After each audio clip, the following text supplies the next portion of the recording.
Regiment, you are over the target. You are authorized to fire at will.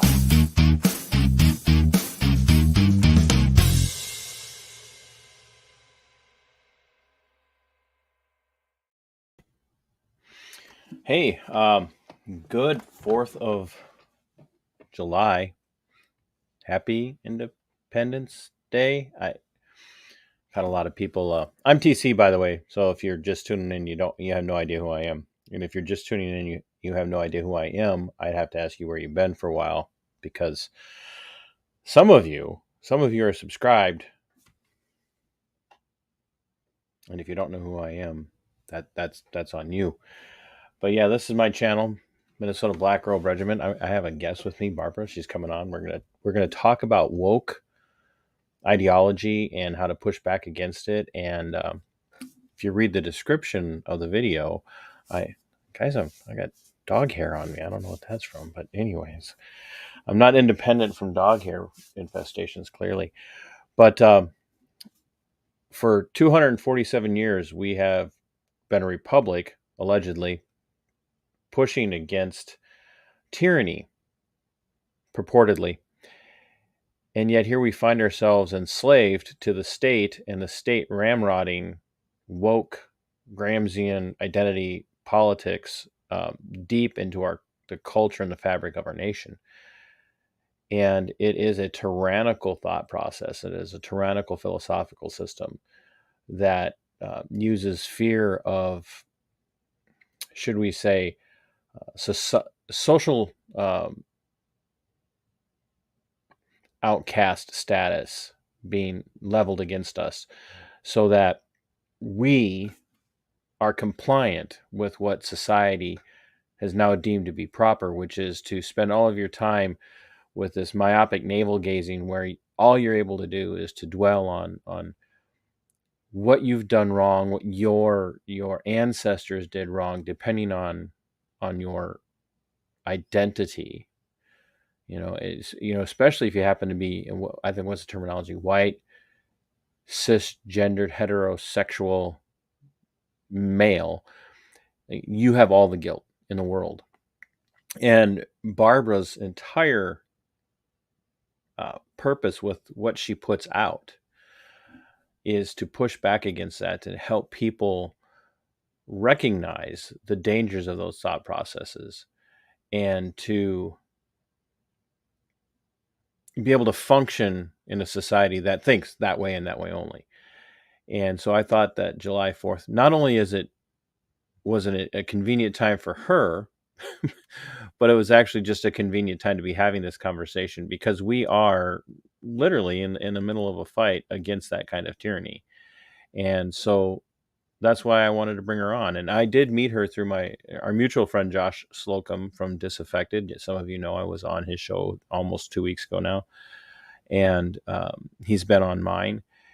And Josh is one of those who should be the most woke, and at one time was in that camp, and no longer is. And he has been disaffected. He has been ostracized from polite society, if you will, because of his views. And so without any further ado, we're going to bring Barbara on. Barbara, thanks for doing this today on I know that everybody's out partying and whatnot, and you have a quiet street to yourself today, apparently.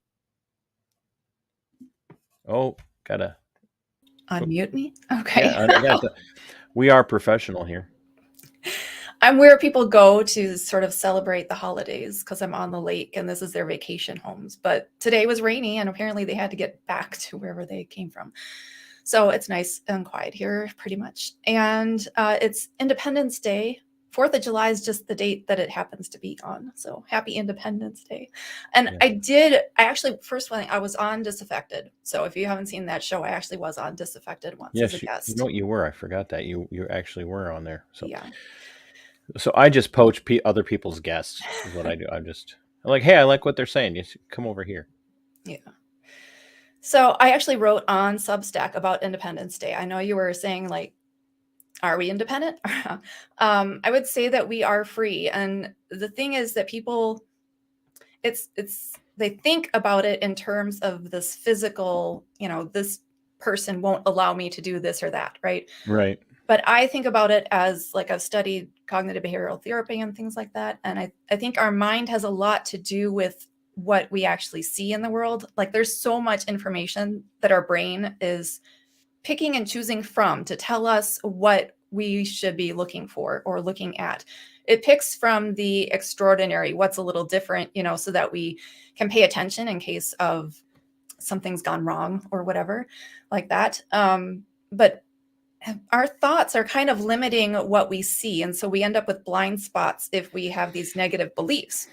This belief that I'm not free, it means that you've got a blind spot to all the different places where you have freedom. And so Absolutely. I really try to get people to think about, where is your freedom? You have freedom. You always have the freedom to choose. And one of my favorite quotes is from, what is it? It's Viktor Frankl, now who was a Holocaust survivor. And he wrote the meaning, or something about meaning. I forget the exact term of his book. But yeah, he's got a quote about how the fact that we always have freedom to think. We have the freedom to choose what we're thinking about. And if your thoughts are affecting your reality, which they are, because if you have negative thoughts, it's actually making you blind to certain places that are more positive. And so that's really where our power lies, in our thoughts and our thinking about things. And I will give an example which relates to what you're talking about with the freedoms in this country. So I live in South Dakota, and in the COVID era, our governor, Kristi Noem, never shut down. She never wanted to say who's, a necessary business, Right. who's not. She said, that's not in my, my position to choose that. And so she never put down those lockdowns. She never enforced masks. Now, certain cities, large cities, chose to. Yeah, in fact, she didn't stand in the way of cities making those decisions. Correct. So if a city wanted to do that by itself, if the people that they elected wanted to do that these people that they elected are supposed to be their voice. Yeah, Right. This is why it sort of taught us how important it is to vote local, to focus more Right. on your local politicians and government workers. It's funny you bring up Kristi Noem as it regards that the not shutting down, because no one ever talks about Kristi. I know. They always No talk one. about Florida. They talk about Florida. They But talk Kristi about never Texas. shut down. Florida shut down. Yeah, they talk about Texas, and I'm like, what? Even DeSantis was, I think it was 2 or 3 weeks. DeSantis, and he still has a lot of stuff that he still from the COOF era that he still supports, like the hospital protocols and all of that stuff. He still supports all that stuff. Same thing with Abbott in Texas. Kristi, none of it ever. Like I live in the southeast corner of Minnesota, and in 2020, I left the state on vacation for the first time in almost 20 years. Just packed up, and not packed up, but we picked up and went on vacation, and we went to South Dakota, and it was literally as you cross the border. I know. It was like, what? I live on the border. And so I go to Minnesota. I was going to Minnesota I'm so because sorry. it's actually faster for me to get groceries in Minnesota by like maybe 5 minutes. Okay. So You must be on the I-90 corridor. I tend to go to Minnesota to get groceries because it's just a little bit closer. But during that time when they started to do the mask thing, I'm going to drive the extra 5 minutes to go into South Dakota grocery stores where we don't have to wear masks. And so that was it. I was like, no, the difference between the borders was remarkable. Remarkable. And that makes me think about, this is how it's supposed to be, sort of, in the United States, is that we're supposed to be like our own little areas, like whoever you vote for. Every state is sovereign. The 11th Yes. Amendment gives, doesn't give, but highlights and emphasizes the importance of state sovereignty. And yet here's Kristi Noem being ignored by everyone. Yep. And so my point is that... Yeah, sorry, I didn't mean to rabbit hole the heck out of us there. That's fine. But my point is, her mindset was a constitutional mindset. Yeah. Versus other governors not having a constitutional mindset. And the thing is, we elect who are supposed to be our representatives. So that means that the people of South Dakota were more constitutionally minded, and that this is the person that they elected. And I know there's not always that one-to-one exact representation. In many places there may not be, especially with some, if there's cheats out there, we know that some cheat things happen. So it might not always be one-to-one representation, but that's the way it's supposed to work. And so I'm just saying the mindset of the South Dakotans was different. And still, I was a little concerned when I saw people, I guess trolls, going off on Christie on Twitter whenever she'd done her thing, because they were all saying, you're allowing people to die and all this stuff, blah, blah, blah. And so I'm like, God, I hope they keep her. I really hope that people don't have a backlash to her. And we did vote her in again. So that overwhelmingly too. I mean, there wasn't even really, the challenge wasn't even. There's just some really loud people in the cities who really detested her, or it's trolls or it's bots, whatever, but yeah. Trolls, bots, they're, yeah. So you've kind of made your, I don't want to say your life's work. That's probably not the right way of saying it. That would probably downplay everything you've been doing with your life, but you've kind of made one of your missions is to get people to think, as you were saying, about those freedoms, but to really think about them in a way that isn't tied into the current norm of the thought process of the U.S. And some of us are there, and I'm not expert at it by any stretch of the imagination. I tend to be far more black-pilled some days than I am white-pilled. In fact, I spend most of my time black-pilled. If I had to pick the two, I'm probably going to go with black-pilled most of the time. But you do focus on what you don't like in your videos, and that can tend to attract more things you don't like. Hey, you're not supposed to pick out my psychological underpinnings. This is not about me, darn it. No, well, you're right. I do that, and I think a lot of us do, actually. I know. And I tend to have more of the conversations about the things I do like that people are doing well one-on-one. So maybe lesson learned for TC. Yeah. But when you write, you're writing about, okay, yeah, here's some things we don't like, but what about the things we do? And how do we use the things we do like to combat the things that we don't like? And you really have worked hard and brought that to bear on woke ideology. And people, I think, even with woke ideology, have this misconception that it's strictly an African American, Black American perspective. But in your writing and your work, you've really kind of delved into and uncovered the reality that woke isn't just about someone's ethnic identity. There's a whole slew of things that go along with being woke. And I'm going to, just for 1 second, Sarah, you're fired. You don't get to point out that I'm wearing the same shirt that I wore for my stream last night. It was good for the stream last night, and it's good for the stream today, Sarah. So you're fired. You're lucky I like you, or I'd mute you for 5 minutes. So anyway, so you've kind of delved into and brought out the reality that woke's not just an ethnic thing. It has a lot of tendrils and tentacles that reach into many aspects of our lives. Talk to us a little bit about that. I think it was Peter Boghossian who had the woke taxonomy chart that I mentioned on the Disaffected show I was on. I think you're right. Yeah, Peter's done a lot of work with that, just like James. It's not really my thing. I don't really work on that too much. I talk about the transgender stuff with the Gnostic idea, and the critical race theory, which I believe is like a sort of white supremacist view, which I've written about that, because they view the white peoples as saviors and above anybody that is colored, which is just ridiculous. But that's how they view it, and it's what it is, basically a superiority thing. I talk about the drama triangle most, and that is part of that taxonomy chart, where he gets into the fact that there's certain saviors or high people that you can't question on these various topics.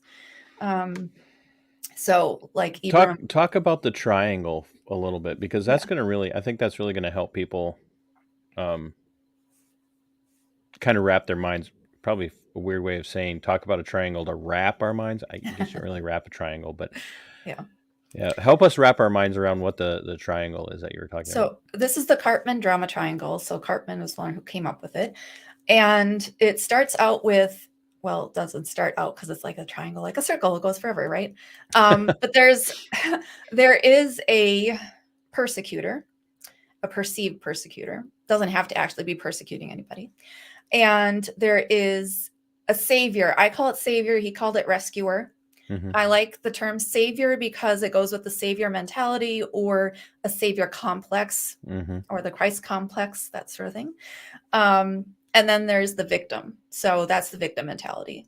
And so I like to think of it as the victim mentality and the savior mentality back and forth. And they're codependent. So they require each other. You cannot have one without the other two. There has to be something that's negative. Yeah. Okay. There's my website. The website, thedramaofitall.com, does just go to my Substack for the drama triangle Substack portion. I have another Substack too. And all of her links, YouTube and Substack and all of that, are all linked in the down below in the description of the video. And I would strongly recommend you guys check it out and read. So these are roles that people are playing, or they are prescribing somebody else to be that role, like casting them in a role. And so a lot of the woke stuff plays the savior. They pick out a victim, a group of victims that they want to be a social justice warrior for. And it's just the term, the warrior, it means they're fighting somebody. Well, who are they fighting? They're fighting the persecutor, or their perceived persecutor, who's persecuting this so-called victim. And this can work with actual victims who just want to really milk their victimhood. So I'm not saying that there cannot be an actual victim, but it's the difference is the fact that somebody who's been a victim of something will take personal responsibility to clean up their life afterwards, clean up the mess. It's kind of like Holly had written about this idea that you're a house and somebody's come in and trashed your house. And so, yeah, you can live in this trashed house, or you can clean it up. You're the one who has to live there. You're the one who has to live with your life. So do you want to just always play the victim and keep this trashed house? Or do you want to clean up your house because that's your responsibility? So a victim who's actually been a victim has to take some personal responsibility. And if you can see somebody's taking personal responsibility, then I would say they're probably not really coming from that drama triangle angle, that view. But too many people today are just really playing the victim, playing it up because they're getting social points for it. And they're getting onto the news and lots of fame and fortune, money, because that's really what's being propped up, is playing the victim today. And that's, I think, where the woke comes from. It all comes together in them playing savior or playing victim, liking to demonize their persecutor and having fun with that and making money with that. That's what the heck you say that someone would capitalize on an aggressive socio-cultural, socio-political, socio-philosophical agenda to make money off the backs of making someone a bad guy, and Yep. No, the heck you say. I can't. I mean, there wouldn't be any, like, a group of people out there who bought multi-million-dollar mansions all over the place after they started an organ. You wouldn't be referring to anything like that at all.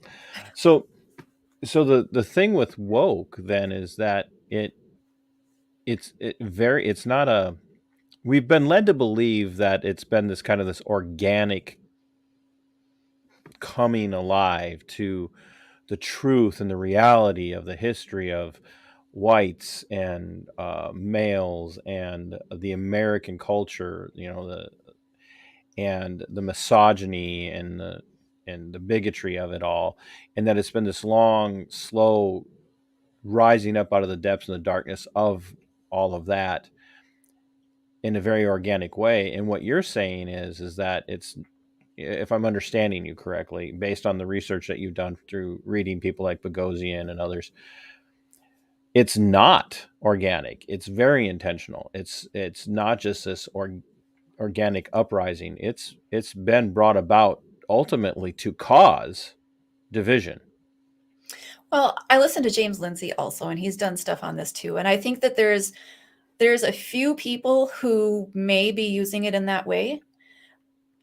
I think that it's an added benefit. It's like there's these perverse incentives to continue on and to go into it. And when you are incentivizing somebody, it's a little bit more difficult to walk away from that, sort of like putting a pile of cash on the table.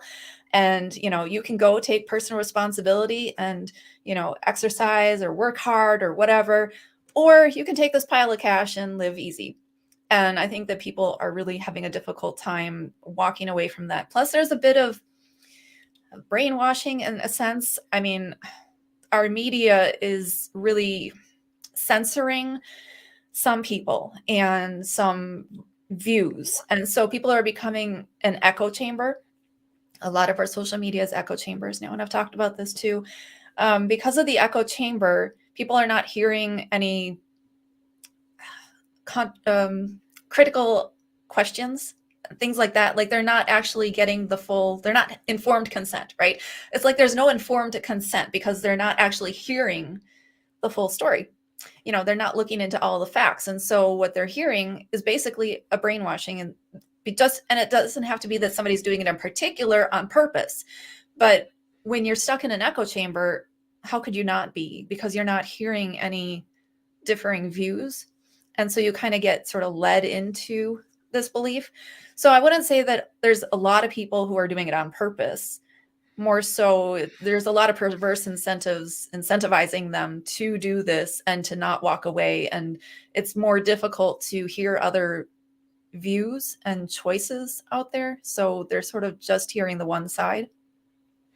So the kind of the rise of it has really been very intentional, but then there have been people who have very organically been sucked into it. Mm-hmm. Because there is something appealing to the idea for a lot of people that you are in this negative position in your life that you're in because of no fault of your own. It's easy to blame people. Right. It's far easier to blame people than it is to kind of take personal ownership for where you're at in life. And there are people who are legitimately like experiencing very difficult, rough aspects of their life who are being pushed down. Mm-hmm. But the irony of that is a lot of those people who are suffering that are being actually pushed down, destroyed, and oppressed by the people who are running around the most, talking about how everyone's oppressing them. Those who play savior, who's trying to protect these victims, tend to turn into the persecutors of the opposite mirror drama triangle. So they tend to become the persecutors for other people that they view as persecutors. And so that is why that happens.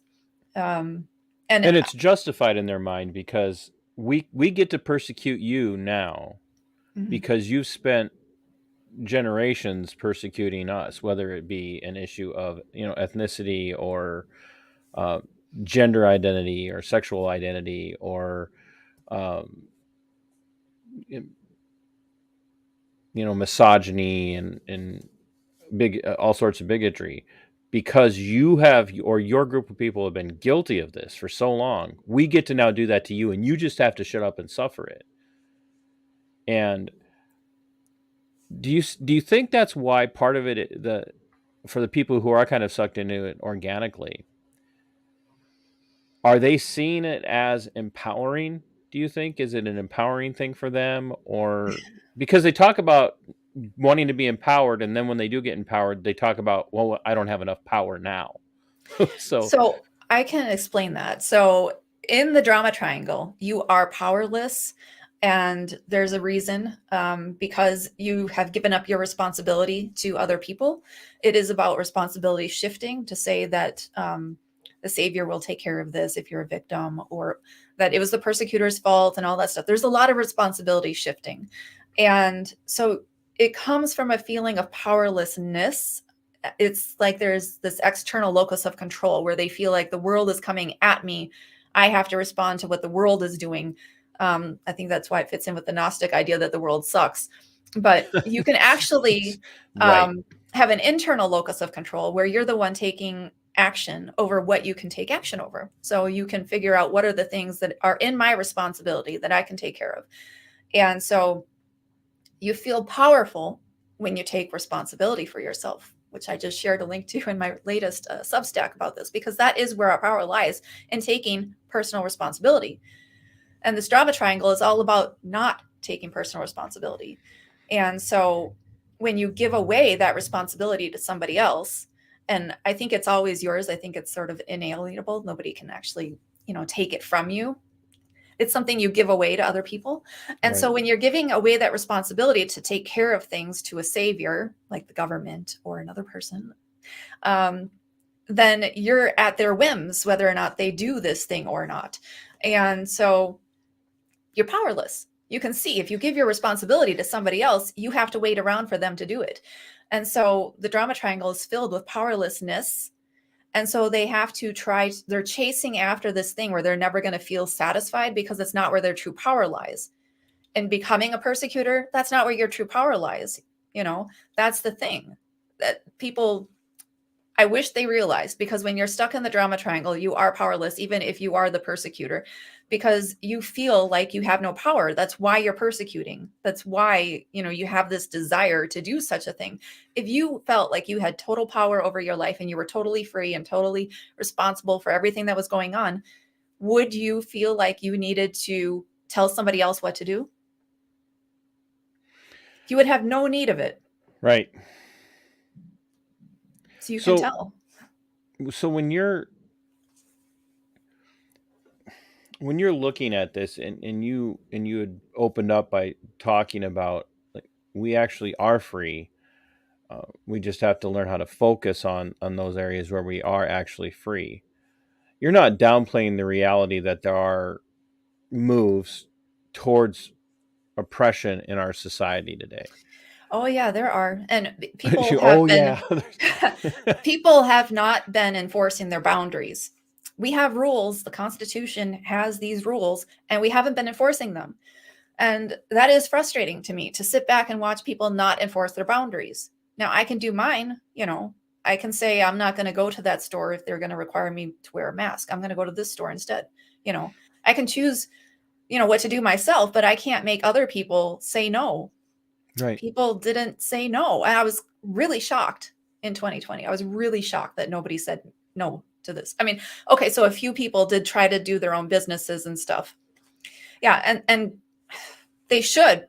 It's if we had enough people who understood the way this country was supposed to be built, on the fact that they work for us, that the government is supposed to work for us, or the state is supposed to work for us, then we wouldn't just let them tell us to not do things that we never voted for.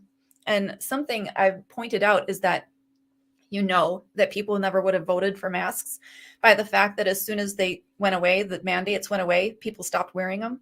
Just like the airplane thing, people wouldn't have voted to wear masks. As soon as it disappeared, people stopped doing it. And Right. so that means that the government never had a mandate to do that. They never had this, desire from the people to do that.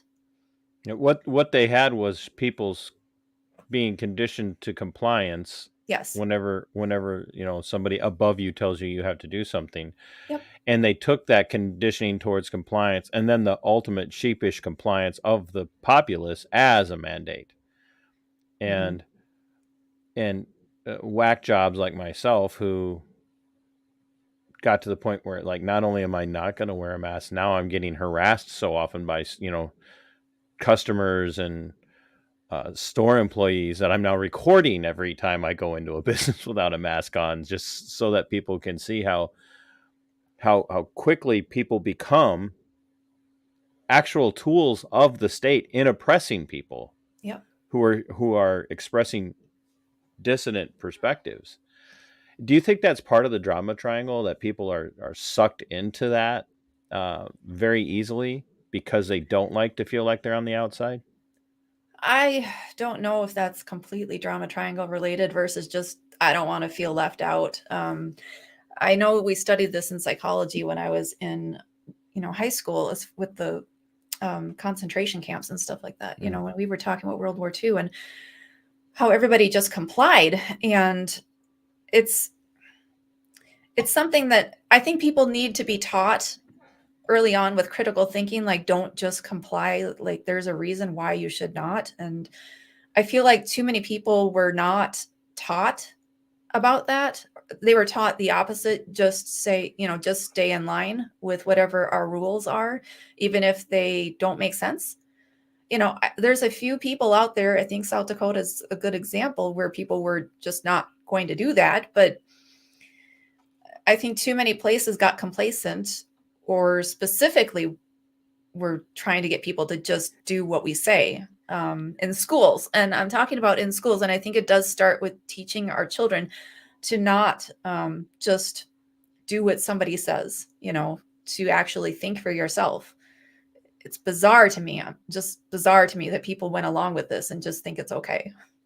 And one of the funniest or not places, the funniest examples of what you're talking about that I saw, and it actually relates to South Dakota, was watching. we all know, well, not all of us, but we all know about Sturgis in South Dakota, Yeah. right? It's like this big, it used to be just the outlaw motorcycle gangs would get, clubs would get there. And that would be like the place where you could go, and your Hells Angels and your Sons of Silence and all of that could all interact.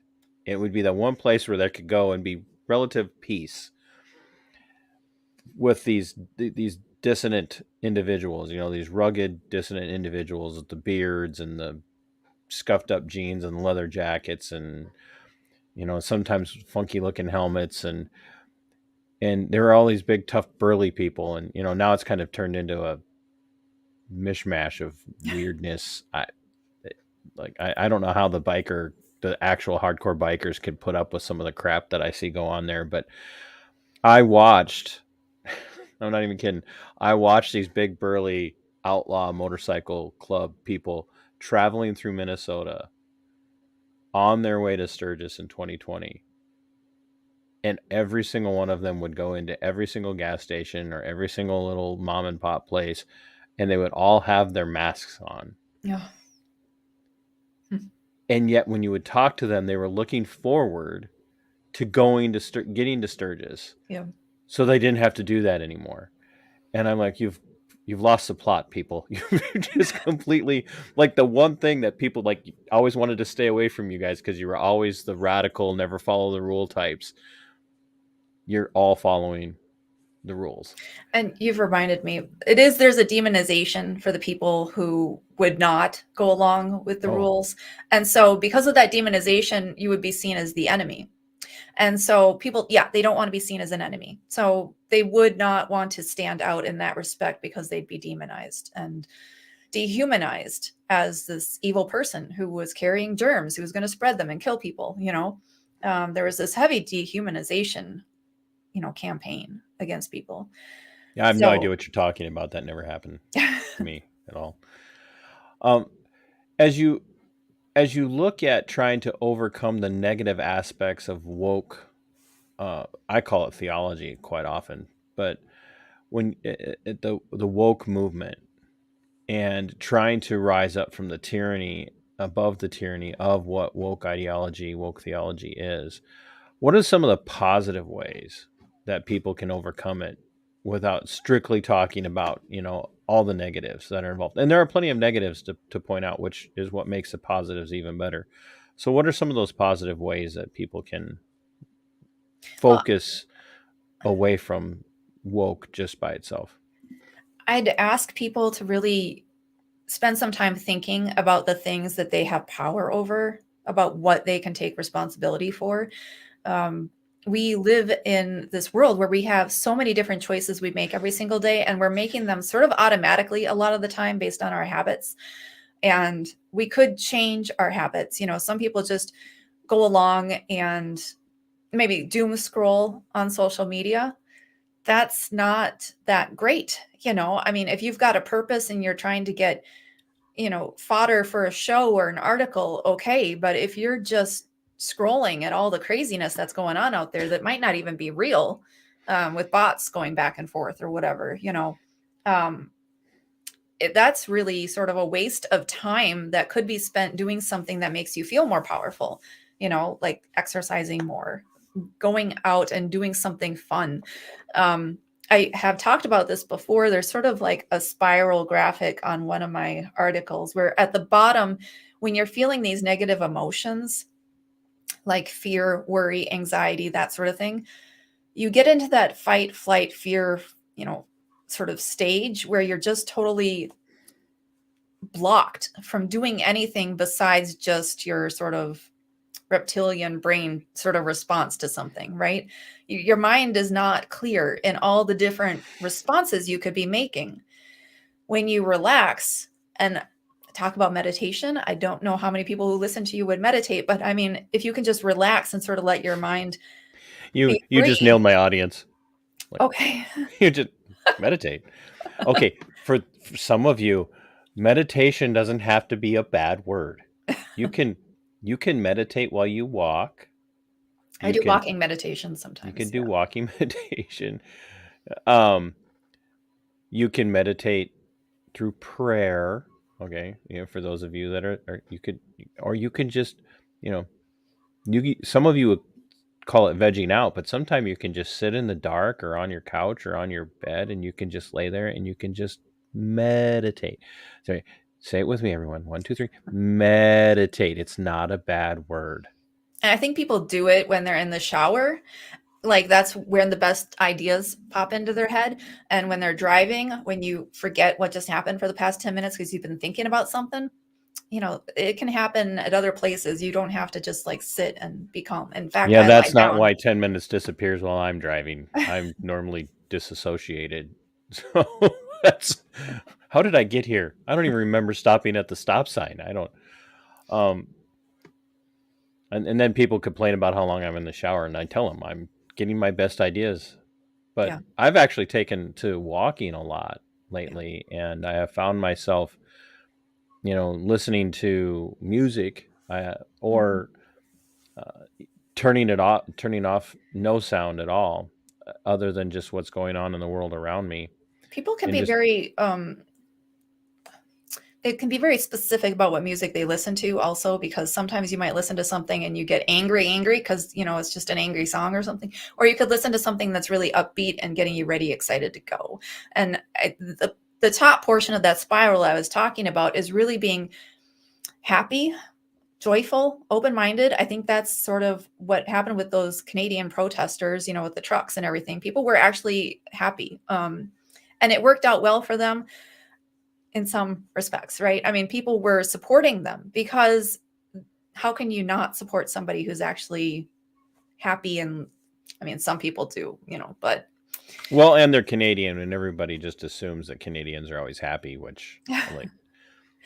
But that's when your great ideas can come, when you're finally relaxed and just not in that frustrated, angry state. It's just a bodily response to fear, is it blocks us from thinking more clearly. And so it's very important to do things that will let you have fun. That is, get out, take a walk, go listen to some music or something. Yeah.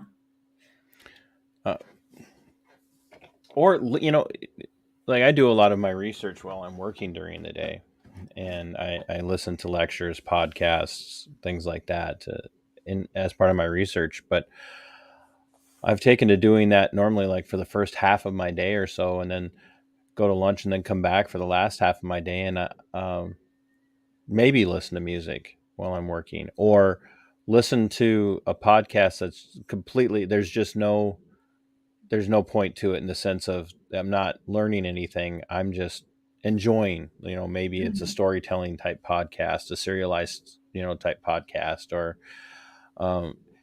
and I found that my work productivity and my ability to concentrate actually goes up, because I'm not dwelling on The negatives, the negatives. Yeah. Absolutely. And I found that even like when I'm walking, and I'm taking my mind off of the stuff that I normally am thinking about, the walk is lighter. It goes better. And then I'll do something stupid like listen to angry music, and then I walk angry.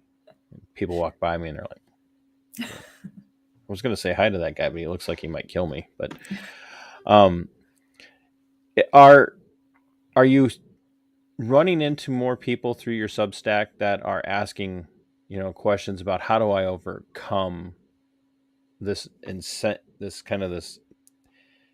Because what I'm seeing is people are now actually kind of awake to wokeness, and we've talked about it. We a few years ago we spent a lot of time chastising the snowflakes in our society and in our culture, and then there was this massive eruption of wokeness into culture underneath the snowflake mentality, and people were talking about it, but they weren't really reacting to it because they always felt like it was never going to impact them. It was never going to touch on their lives, at least not in their community. And now you're seeing people who are even living in very small communities are starting to run into woke ideology as it's coming into these small town school boards. And by small town, I mean, it can be anywhere from 20,000 or smaller. 26 cities of 2,600, 2,700 people or smaller are starting to see this come into their city councils, their county commissions, their school boards. And now they're starting to kind of have this vehement reaction to it. They're angry about it. Yeah, and they see them as the persecutor, and so they fall into the drama triangle Yeah. rut themselves. And so I would say to try to let go of that anger, try to pray about that for one thing. You don't want to come at them as if they're the persecutor and you're trying to save victims here. And I understand that there are real people who need help. Like you have, the last night you did a show about somebody who needed help. And thanks for noticing. And so these people who need help, they can ask, and if they're going to be doing the personal responsibility thing with that help they get, that's great. But you also don't want to try to champion for somebody who's not going to take any personal responsibility, because they're just going to stay with that victim mentality and they're never going to get help. Yeah, which I'm glad that you brought that up, because that's one of the compelling things with this young man Walker that we were talking about. He right now is under counsel to not do shows. But he's absolutely on fire for fighting this and willing to, acknowledge that while he didn't do anything wrong, there are things he could have done different. And that's a huge mindset, because a lot of people, they do get trapped in that mentality of, even if I had done everything differently, or not differently, but if I had handled things maybe this way instead of that way, I could have still stood my ground or whatever. They will never be able to acknowledge that there's something that they can do now to make a difference. They're so trapped. And I, you said I do tend to talk an awful lot about the things that are going on around me. And I think our mutual friend Josh has that same. And I talked with him about this too. They're also, we don't want to go in trying to save somebody with that huge, push towards where we end up being looked at like we're a persecutor to somebody else too. And if that person doesn't really want us to be saving them, that sort of thing. Let me ask this. As people are, like you were saying, they're kind of awakened to wokeness and they are getting angry. That's a pretty normal response to that, is to respond to that. And then they get to the place where they're hopefully able to go to a place like your Substack or talk to others. And they're getting to that place where, okay, this does need to be combated, but there's a way to combat it without, everything being angry. Right. But there is a place, even then, in having a positive, what's right in this situation, and what can I do that is right to combat this. There is a place for, dare I use the phrase that Christians like to throw out all the time, righteous indignation, which is very, it was like, well, I was righteously indignant. I'm like, no, dude, you weren't. That was not righteous indignation. You just don't get to throw that out there. But there is a place, if your school board or your city council or your county commission or, some appointed board is really forcing an agenda and they're not listening, there is a place for you to respond forcefully and with anger, but with logic and reason. I would say try to focus on the logic and reason and get rid of the anger in some prayer. I think that the anger is just going to hold you back into what you could be capable of doing further. I do want people to enforce their boundaries. And we've got a lot of people who are just so used to having no boundaries that they think it's totally okay that the government just decided to mask people and vaccine, mandates and all that stuff. They think that's perfectly okay because they apparently had no boundaries growing up and just were okay with that. But it's important to enforce our boundaries, and people are going to act like children when you enforce a boundary if they've never had their boundaries enforced upon them before. So people have to be ready for that. And I don't think being totally angry and seeing them as an evil person is going to help in that respect. So let me ask this. Are there, I think I know the answer already, but I'm going to ask it anyway. Is there a reality in which let's say there are people that are sucked along that they're just, they don't have the boundaries, and so they kind of go along with whatever this leader type person is doing over here. Mm-hmm. Are there people in those positions that genuinely do have an evil agenda? And I feel like they know what they're doing. I feel like they don't have a feeling of powerfulness. I feel like they have that lack of power inside, like a mental lack of power. I think that's something I've talked about with Biden. There's absolutely no reason you would be handsy touchy with other people who obviously don't want you to be, grabbing you, which Biden had done so many times. I was shocked when people thought that he should be a president in the first place. But there's a reason why people do that. And it's because they don't think that they can get that touch, just by being themselves. They don't have that feeling of powerfulness inside that I can just attract anybody. And so, there's a feeling of lack inside. And so that is why they're trying to do it, forcing it with force, with actual force. And you can see it with the hands, and you can see it with the mandates. I mentioned that Biden has that pure feeling of powerlessness before he actually got in because of the way he touched women.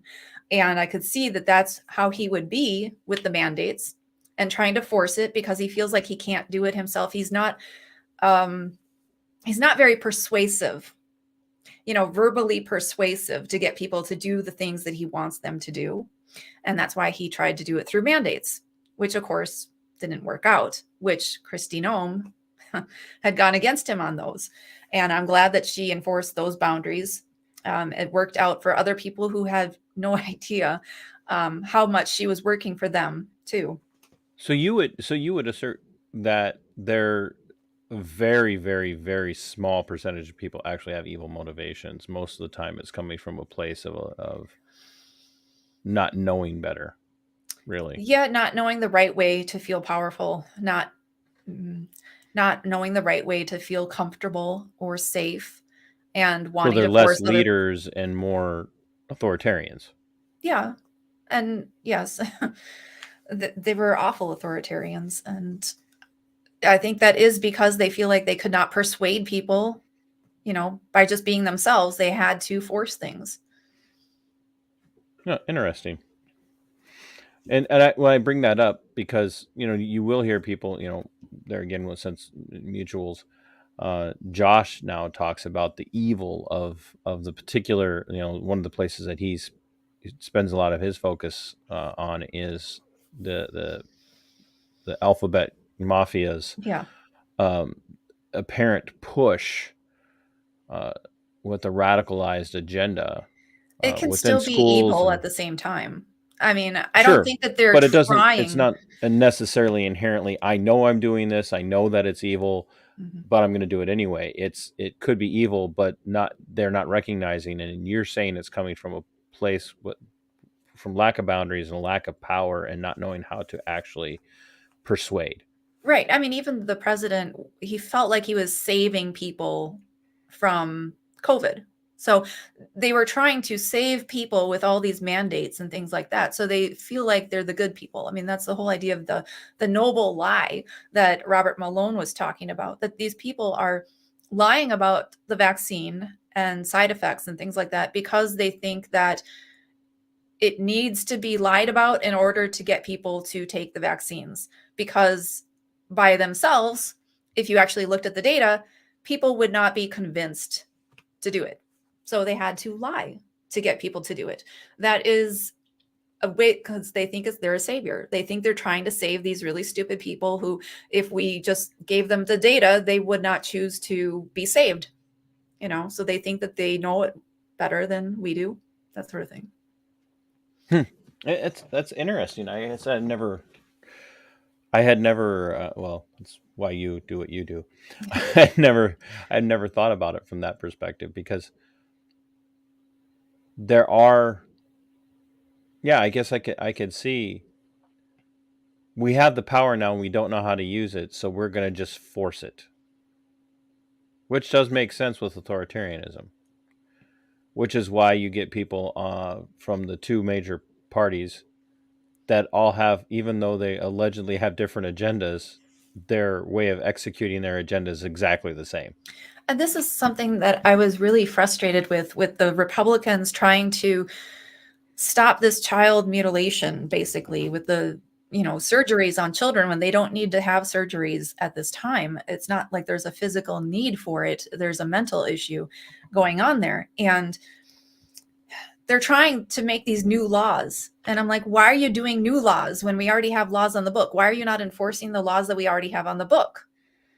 They're there. Why not just, but no, why are you making new laws? The more laws you make, the more easy it is for a judge or peers or jury peers and all that stuff to just choose whatever they want, whichever law they want to go with, because there's conflicting things going on.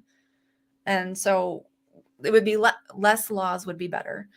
Getting rid of the laws, backing them down, or enforcing the good ones that we already agree with. But of course, people don't agree with some of them anymore.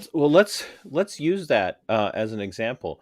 So, like, we have states like Vermont, California, Minnesota that are out there now that are passing their own laws, like the trans sanctuary and whatnot. Minnesota and Vermont are the verbiage of their bills, their laws now are almost lockstep, almost like it was planned. But then you'll have another state that people conform to others. Yeah, and absolutely. So I heard of some governors calling people up, other governors, and be like, when are you going to let go of this mandate? And we're just all going to do it at the same time, because then they feel better, because there's less pressure on part them. of a group. Yes, there's less pressure put on them for being the odd man out who did it like a week early. Who let go of the mandates a week early or something. They didn't want to feel the pressure on them because they're weak. So then you'll have on the other side of the spectrum these conservative states that, in response to the leftist states, are passing, like you said, just as egregious these laws, like criminalizing now doctors and threatening them, like, if you do this, you're going to go to jail, and on and on and on. And so what you're getting is you're getting a boomerang, almost echo effect of one extreme view opposing another extreme view, and they're trying to outdo each other with these extreme views, all in the name of having the authority to do it, and they're feeding off of each other. Are you seeing it the same way, that they're feeding off of one another, or is there something else at play, you think, underneath? Well, it is that they are feeding off of each other. Now, the persecutor versus the victim and savior, they're going back and forth between each other, fighting each other. And I think it's what... Are they switching roles? Well, that it happens all the time. I mean, you're never like just one role at a time. I've talked about that too. Did an article recently about Schrodinger's cat, where somebody viewed someone as both a persecutor and a savior at the same time. They were just unsure of which one are you going to turn out to be, my persecutor or my savior? they try to put people in these roles, and they are just switching all the time. It's just exactly how you see the people who said that law enforcement was bad, like all cops are bad or something. And then as soon as Joe Biden went into office, now the law enforcement's great because they're keeping away Republicans from the White House and all that stuff, So, I mean, it's like the same groups who think the law enforcement is good or bad based on their whims that day, who's it going after, it's not based in any real solid ground in themselves. They're just sort of going with the wind. Oh yeah, you bring up a really good topic, because that's an area where people don't know how to wrestle, or kind of wrestle with truth of law enforcement. Because I'll say things like we need to overhaul the institution of policing in the United States from top to bottom and bottom to top. And they're like, oh, so you're all about defund the police. You're a radical leftist. I'm like, no, I'm not. I think it needs to be majorly reformed. Yeah, so you're a radical leftist. And I'm like, no, we need major reform. And so the leftists hate me when I won't say defund the police, but the right wingers hate me because I talk about how policing is corrupt and needs radical reform. And they're so ensconced in their own arguments, in the positions they've always been in, that they aren't picking up on their own cognitive dissonance. Right. And so, it's like for the first time in history, you now have, not history, but in recent memory for a lot of people, you've got Republicans calling for the FBI to be disbanded while they're screaming and hollering at people in urban areas wanting to defund the police. And I'm like, you're both arguing for the same thing. Well, in some senses, they're trying to get less federal enforcement versus more local enforcement, which I think there should be more local stuff and much less federal stuff. So right. There's something to that. But the switch is only, like you were saying, because they now see the left as being the FBI. The persecutor. Yeah. The persecutor. The FBI is on the left persecuting their guy, and so they hate him. Yep. They hate him for that. Yep. But prior to that, they were all, rah, rah, FBI. Right. And now the left, like you said, now they're actually embracing all the law enforcement community. They just, it's a very funny, you're right. It's just kind of a strange, but they all have the same roles. They're all switching back and forth in their positions, and they don't even recognize it. Tim Pool has a song called Will of the People, and it's basically there's a revolution and it keeps on going, another revolution as soon as one happens, and then they get into the groove, and then another revolution happens. It just keeps going and going and going. And that's because, of course, the persecutor ends up being the savior, ends up being the persecutor. It just goes round in a circle. So that there's constantly, and I'm hoping we're not going to see that with another revolution in the US. I'm hoping we don't get to like Civil War type stuff, but I can't see how it can't when we're dealing with the lives of children. And so I don't know, I'm an advocate for peaceful divorce at this particular. Yeah, but then what do you divorce? I would want just less federal involvement and much more local rule, Oh yeah, and I would definitely agree with you. Brian McClanahan, who I love to listen to, he's talks about local action all the time, and that's been the theme of, if you talk to anybody that I've worked with when it comes to school boards, county commissions, and city councils, my thing is you guys got to get involved. It's like, stop worrying about who the president is and start worrying about the schmuck that's sitting on the city council, or that's the mayor, or that's on your school board, that will just vomit out whatever he's told to vomit out and vote for whatever gets handed to him without any kind of critical thought at all. And even if you don't have children, I mean, you want to know who's on the school boards, because what they're teaching the rest of the kids, and those are the people that are going to be. You. Yeah. It will affect you. And for the very least, the school board has the biggest power of taxation over you. So yeah, you're paying for it. So get your voice heard. Do you, since you're a little bit more on the white pill side of the perspective, even probably more so than some of the people that you read and study and build some of your ideas off of, the Bogosians and the Lindsays, and Another one for me is a gentleman named Michael O'Fallon. I don't know if you know who he is, but he has a podcast called Sovereign Nation, and it's and he's had both Bogosian and Lindsay on his program. But uh, you do tend to have a little bit more of a white pill perspective as we go forward uh, from this celebration of Independence Day. What are some of the key white pill perspectives that you could get people to focus, if you could get them to focus on, as we address the agenda of woke ideology in our culture and our society? How would you help them overcome that and be a little bit more white pilled and to maybe wake up their neighbors?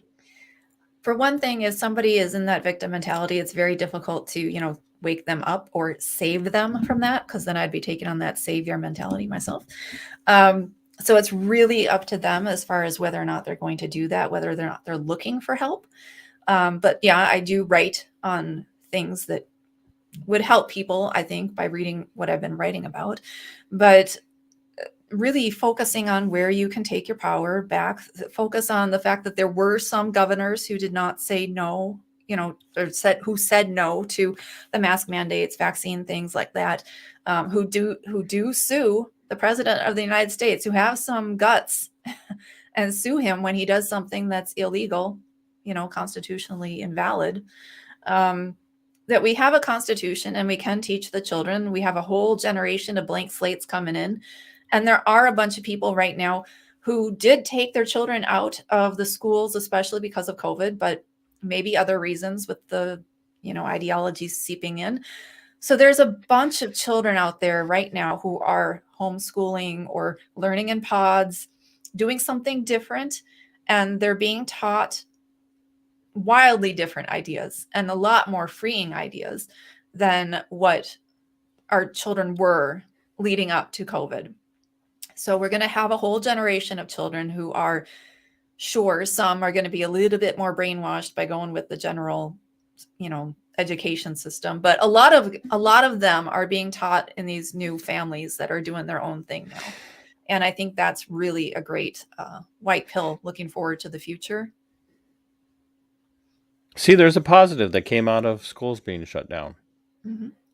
People were made completely aware of what the heck was going on in the schools where they were not aware beforehand.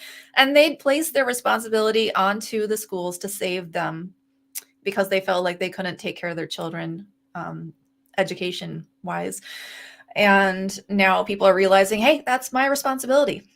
I better take responsibility for that. I spent a long time listening to people talk about it used to drive me crazy listening to people talk about summer, coming up at the end of the school year, and like, oh my gosh, end of the school year is coming up. That means my kids are going to be home all the time, and I can't handle it. I want summer to be over. And then early on in schools being shut down, you started to hear parents say things like, oh my gosh, these kids are going to drive me crazy. They're home all the time. One of us has to be home with them all the time. This is just getting... And what I started to see happen is, like, here in even Minnesota, which tends to be a pretty sheepish compliant state, people were like, this is what's going on in my school? And they started to say things like, I'm really glad I was here for this. And I watched numerous communities just in my little quadrant of the state come alive, and saw people who would have maybe never had an interest or even a compelling reason to run for school board start to do it. Yep. People without kids in school districts at all anymore, or parents who thought they were apolitical, now all of a sudden, after having viewed what was going on in their schools, did the positive thing. They were angry about what they were seeing, And then they how it took was personal being... responsibility and did But they were something about taking the it. personal responsibility, and they were going to school board meetings, and they were calling out the school boards. They were Mhm. calling out the administration, and they were going in, and then multiple people running for school board, and some of them won, some of them didn't. But they were actually, like you said, taking the personal responsibility and to go and make change. and holding people accountable. It was so bad in Minnesota that people in some school districts are saying we should have a rule that you can't run for school board if you don't have a kid in the school district. Yeah.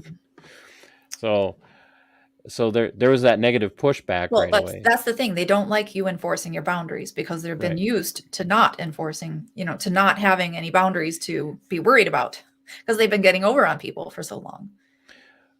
Shifting away from the idea of schools being an example during the COOF pandemic, now that that's ostensibly over, we're still dealing with a lot of agendas out there. What's a white pill perspective we could take with the alphabet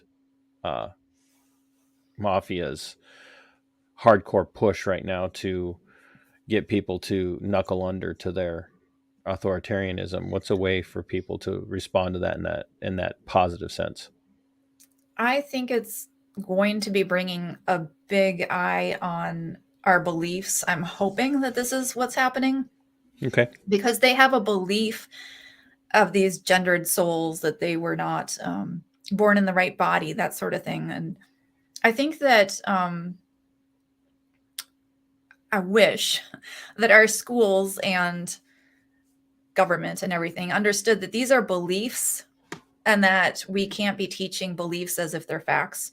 I mean, we already talked about how Christian beliefs can't be taught in schools as if they're facts, where they believe that God created, male and female, and that's it, right? And the schools are now teaching that basically the opposite, that people aren't just created male or female, now you get to choose whatever you are and things like that. But that's a belief system that they're now inserting into the schools on children. And I'm hoping that people are going to maybe find that connection at some point, and realize, hey, we shouldn't be teaching beliefs as if they're facts.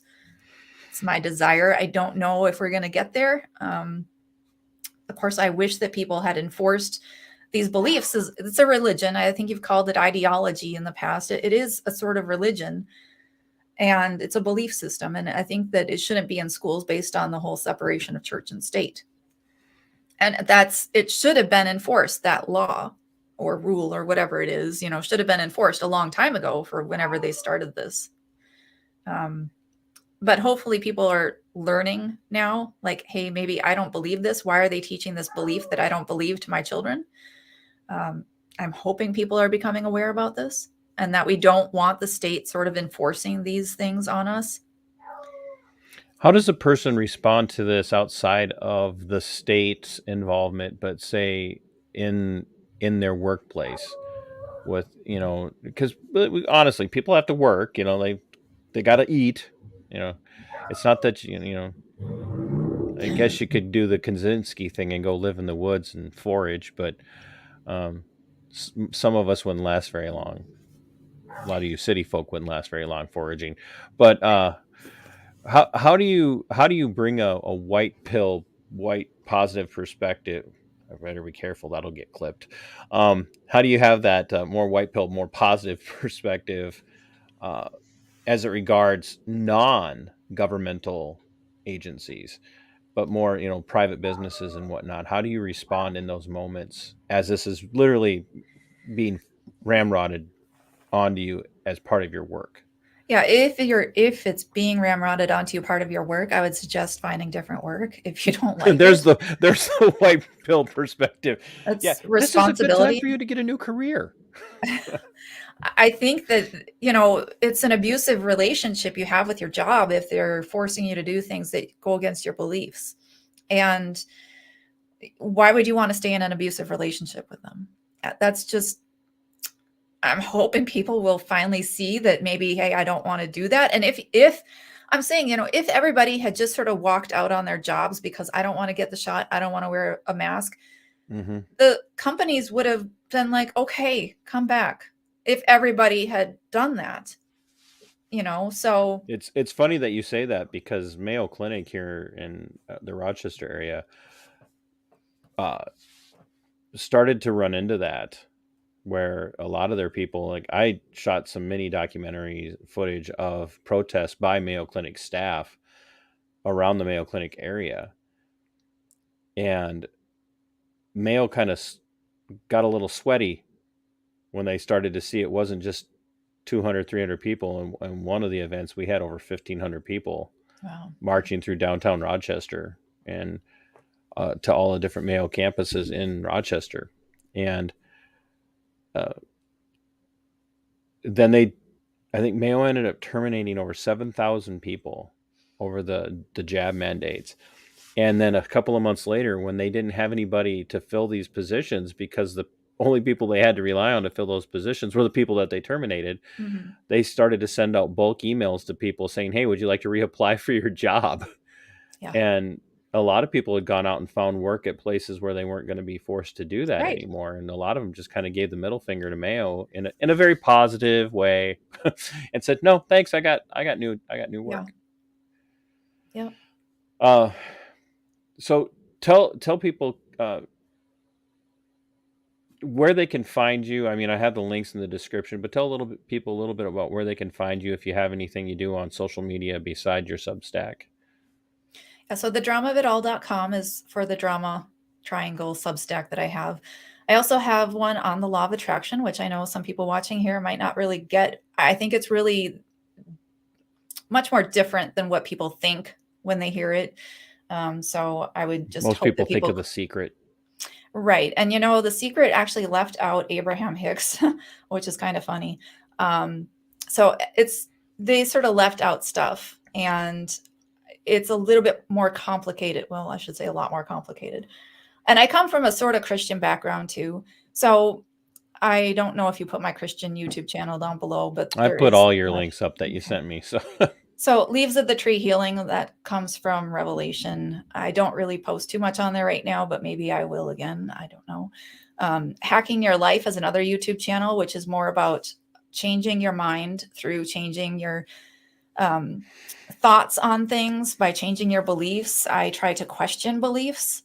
And I have a website called asabovebelowloa.com. And I know some people like James Lindsay would just say, well, that's an evil thing, a Gnostic thing. I'm like, I have a different view of it. It comes from Christianity, the Lord's Prayer, as it is in heaven, such, should it be on earth, basically. And I have a different perspective that as you think in your mind, so your world reflects that. So we take actions based on our thoughts. And if you want to have a better world, a better, reality, you have to take different actions. So that's why I'm focused on that. And so asabovebelowloa.com is my life coaching website, which it is focused on law of attraction at some points, but I took cognitive behavioral therapy stuff too. So it doesn't have to be if you don't believe in that stuff. I was just going to ask, I mean, because you have some sort of therapy background. Well, I'm not a therapist, right? I'm not like, I went to college for psychology, but then it split in studying computers. So then it isn't like a psychology major, BA. She's the Disaffected Discord resident computer geek, just so everybody knows. I don't know about that. I'd say Holly knows more about programming than I do. I did study programming, but that was like 20 something years ago. But I do website design. So there's that. So I do a lot of different things, and I do a lot of different things because I don't want to be forced into one particular place, where you get sort of feeling stuck, where you have to do things in order to stay in that particular job. I like to do a lot of various things, and I have lots of interests. I like graphic design and things like that. I made this. I even tie-dyed my shirt. So I like art. I thought tie-dye was just like all kind of like accidental. You just kind of tied it and dyed it, and whatever you got, you got. Nope, there's a star on here. I made the star. No, you got lucky. Nope. She goes, no, I did that. Yep. So you and Josh kind of have, I mean, you don't do exactly the same thing, but you and Josh both do coaching and whatnot through from different perspectives. Josh is well versed in cluster B and how to deal with that, and you're doing life coaching a little bit more from the perspective of the law of attraction. Yeah, and changing your mind with your changing your beliefs. The cognitive behavioral therapy is about asking questions, is it true? So you might have a limiting belief that says, I have to work this job, so I have to wear a mask. And I'm like, well, is it true? Do you have to? Do you have to have that job, or can you leave? Can you do something different? So I like to ask those questions and make people think and try to see different aspects, different ways they can be, and different thoughts they can think. And do you work with people from all over the U.S. with your life coaching, or are you It's an kind of limited online to? thing, so I've even had somebody from Australia talking with me. Oh, people from Australia need a lot of help. I say that because I got a couple of people that watch from Australia on occasion. So if they plug into this special July 4th Independence Day special, I'll hear from them. So, but my friends in Canada need a lot of help too, and I have a couple of friends over in Great Britain, and they know they need help as well, but not as much as we need here, because we are everything that's good and wrong with all those things. Do you do any social media stuff, or is that a I no? have a Is twin. that a Well, if no for you? I do sometimes, I've been using notes on Substack a lot more recently. Ah, And if you go to asabovebelowloa.com, there's a social link. And so you can find all my socials. There's Getter, there's Truth Social, there's Gab, that sort of thing. you're on all those dissonant social media platforms. Yeah. Well, that's awesome. Give everybody a word of encouragement. Give us Barbara's white pill thought for the day. Shane gave us a white pill last night. He's as a representative in the Minnesota House of Representatives. He had a white pill moment, and he says he thinks things are on the mend. I don't know if I can go with him on that one yet, but now it's your turn. You give us Barbara's white pill moment. As people are seeing the things that they really do not like, they are being stirred to take action for what they do want. And I think it's going to take a little time for some people to take it in the right direction, to not just go into persecutor mode too, on doing the opposite reflection of what people have been doing to us. But I think that people can have that wake up moment, and not to say that they're woke, but a sort of wake up moment to say like, hey, I don't like this. I'm going to change. And hopefully we can find that brave spirit inside that, this country was founded upon, and can sort of break free and do what we need to do to find our freedom again. Well, Barbara, I really appreciate your time. I'm glad that we were able to do it on a day where it had some meaning. I mean, Yeah. it has meaning anyway, but definitely on a day where we have to recognize, like you said, the great founding of this nation, and in the reminder that we still do have freedoms. The fact that we can even complain about the fact that we Right. may not have freedoms is a freedom Yep. that a lot of people, even in Western countries, don't get. Yeah. So thank you for that. I really appreciate it. So You're welcome. I know that your dogs were giving you a little bit of a ruckus there a little bit ago, so you probably have to go and make sure they haven't tore a hole in a door or something. So It's all right. A motorcycle had just run by, and they did a firework and things like that. So, well, you go and take care of that, and I'll close and get out of there. Enjoy the rest of your all right. Independence Day. Thank you very Thank much. you. You too. Thanks for Have a having great me day. on. And You too. thanks for paying attention to the show last night. Yeah. I appreciate that. You're welcome. You have a good one. All right. Bye. Bye. Folks, it's not very often that I end the show on a white pill. So we're gonna basically end with that, and I'm gonna do something that I don't do very often. I'm gonna tell you want to go to my subscribe star and subscribe, because it'll be good for you, because it'll be good for me. So you do that, and you help me out, and I will take the personal responsibility, Barbara, thank you, of doing something positive with that. And one of those things is going to be to continue to work on trying to find a positive note in more and more of my content. And Barbara, you have permission, since I know you're still sitting there listening, to hold me accountable to that. Doesn't mean I'm going to be perfect, but remind me that I said I'm going to try and find a positive note in more. So I think maybe one of those things is I'm going to ask everybody that I have on from now on, we're going to ask for at least one white pill moment from that person going forward. Folks, it's really important, like Barbara said, is to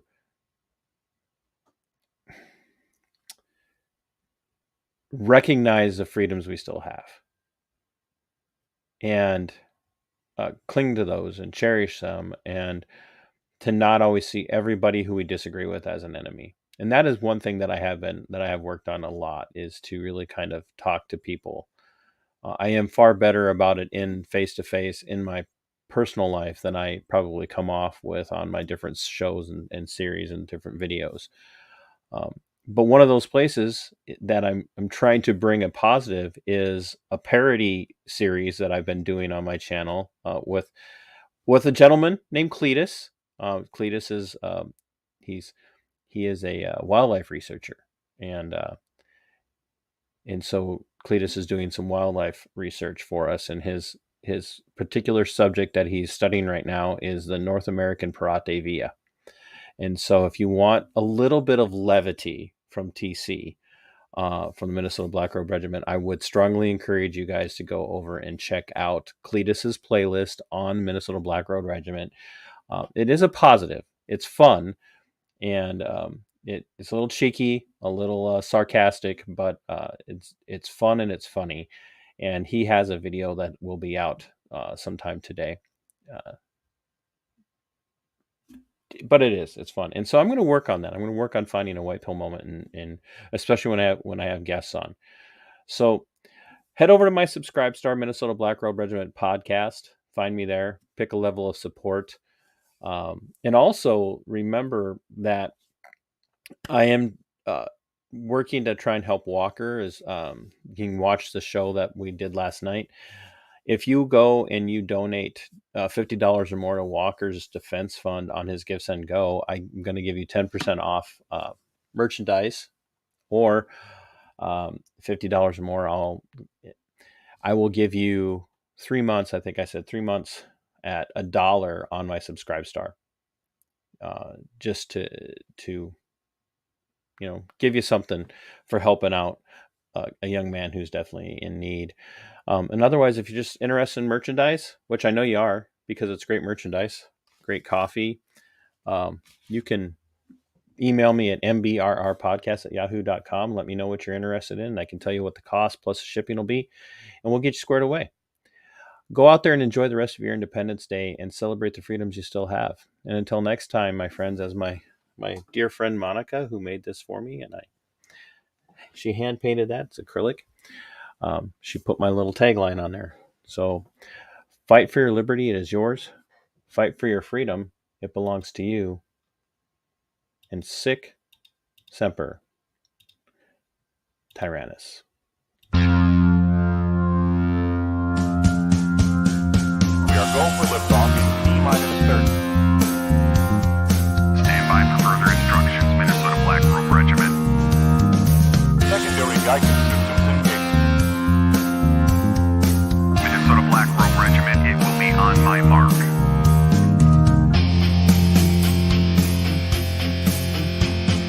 All systems are a go. All systems are a go.